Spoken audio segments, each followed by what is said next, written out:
For 3 years there was no war between Aram and Israel. But in the 3rd year, Jehoshaphat, king of Judah, went down to see the king of Israel. The king of Israel had said to his officials, "Don't you know that Ramoth Gilead belongs to us, and yet we have done nothing to retake it from the king of Aram?"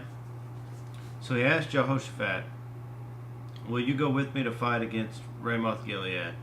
Jehoshaphat replied to the king of Israel, "I am as you are, my people as your people, my horses as your horses." But Jehoshaphat also said to the king of Israel, "First, seek the counsel of the Lord." So the king of Israel brought together the prophets, about 400 men, and asked them, "Shall I go to war against Ramoth Gilead, or shall I refrain?" "Go," they answered, "for the Lord will give it into the king's hand." But Jehoshaphat asked, "Is there not a prophet of the Lord here, who we can inquire of?" The king of Israel answered Jehoshaphat, "There is still one man through whom we can inquire of the Lord, but I hate him because he never prophesies anything good about me, but always bad. He is Micah, son of Imlah." "The king should not say that," Jehoshaphat replied. So the king of Israel called on his officials and said, "Bring Micah, son of Imlah, at once." Dressed in their royal robes, the king of Israel and Jehoshaphat, the king of Judah, were sitting on their thrones at the threshing floor by the entrance to the gate of Samaria.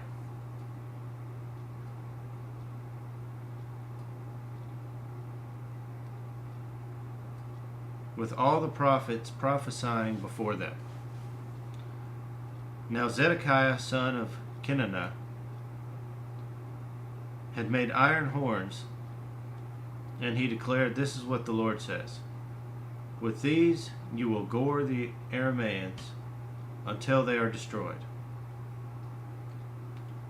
All the other prophets were prophesying the same thing. "Attack Ramoth Gilead and be victorious," they said, "for the Lord will give it into the king's hand."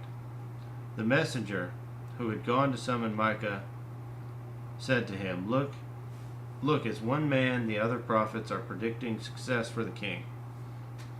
Let your word agree with theirs, and speak favorably." But Micah said, "As surely as the Lord lives, I can tell him nothing. I can tell him only what the Lord tells me." When he arrived, the king asked him, "Micah, shall we go to war against Ramoth Gilead, or shall I refrain?" "Attack and be victorious," he answered, "for the Lord will give it into the king's hands." The king said to him, "How many times must I make you swear to tell me nothing but the truth in the name of the Lord?" Then Micah answered, "I saw all Israel scattered on the hills like sheep without a shepherd. And the Lord said, 'These people have no master. Let each one go home in peace.'" The king of Israel said to Jehoshaphat, "Didn't I tell you that he never prophesies anything good about me, but only bad?" Micah continued, "Therefore hear the word of the Lord. I saw the Lord sitting on his throne, with all the hosts of heaven standing around him, on his right and on his left. And the Lord said, 'Who will entice Ahab into attacking Ramoth Gilead and going to his death there?' One suggested this and another that. Finally a spirit came forward, stood before the Lord, and said, 'I will entice him.' 'By what means?' the Lord asked. 'I will go out and be a lying spirit in the mouths of all his prophets,' he said. 'You will succeed in enticing him,' said the Lord. Go and do it. So now the Lord has put a lying spirit in the mouths of all these prophets of yours. The Lord has decreed disaster for you." Then Zedekiah son of Kenana went up and slapped Micah in the face. "Which way did the Spirit from the Lord go when he went from me to speak to you?" he asked.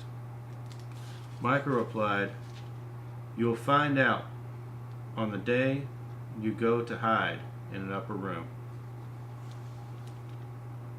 The king of Israel then ordered, "Take Micah and send him back to Amon, the ruler of the city, and to Joash, the king's son, and say, 'This is what the king says.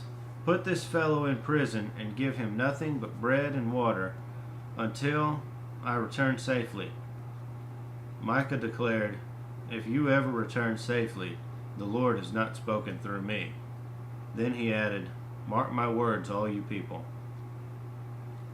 So the king of Israel and Jehoshaphat king of Judah went up to Ramoth Gilead. The king of Israel said to Jehoshaphat, "I will enter the battle in disguise, but you wear your royal robes." So the king of Israel disguised himself and went into battle.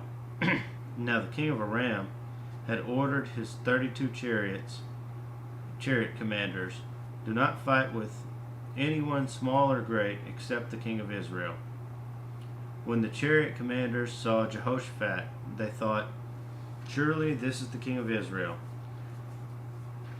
So they turned to attack him. But when Jehoshaphat cried out, the chariot commander saw that he was not the king of Israel and stopped pursuing him. But someone drew his bow at random and hit the king of Israel between the sections of his armor. The king told his chariot driver, "Wheel around and get me out of the fighting. I've been wounded." All day long the battle raged, and the king was propped up in his chariot facing the Arameans. The blood from his wound ran onto the floor of the chariot, and that evening he died. As the sun was setting, a cry spread through the army, "Every man to his town, everyone to his land." So the king died and was brought to Samaria, and they buried him there. They washed the chariot at a pool in Samaria, where the prostitutes bathed. And the dogs licked up his blood, as the word of the Lord had declared. As for the other events of Ahab's reign, including all he did, the palace he built and inlaid with ivory, and the cities he fortified, are they not written in the book of the annals of the kings of Israel? Ahab rested with his fathers, and Ahaziah his son succeeded him as king. Jehoshaphat son of Asa became king of Judah in the 4th year of Ahab king of Israel. Jehoshaphat was 35 years old when he became king, and he reigned in Jerusalem 25 years. His mother's name was Azubah, daughter of Shilhi. In everything he walked in the ways of his father Asa, and did not stray from them. He did what was right in the eyes of the Lord. The high places, however, were not removed, and the people continued to offer sacrifices and burn offerings, or burn incense there. Jehoshaphat was also at peace with the king of Israel. As for the other events of Jehoshaphat's reign, the things he achieved and his military exploits, are they not written in the book of the annals of the kings of Judah? He rid the land of the rest of the male shrine prostitutes who remained there even after the reign of his father Asa. There was then no king in Edom, a deputy ruled. Now Jehoshaphat built a fleet of trading ships to go to Ophir for gold, but they never set sail. They were wrecked at Ezion-Geber.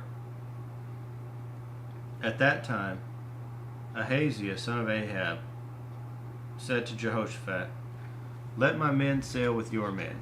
But Jehoshaphat refused.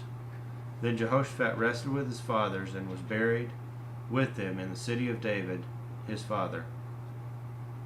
And Jehoram, his son, succeeded him as king. Ahaziah, son of Ahab, became king in Samaria in the 17th year of Jehoshaphat, king of Judah, and he reigned over Israel 2 years.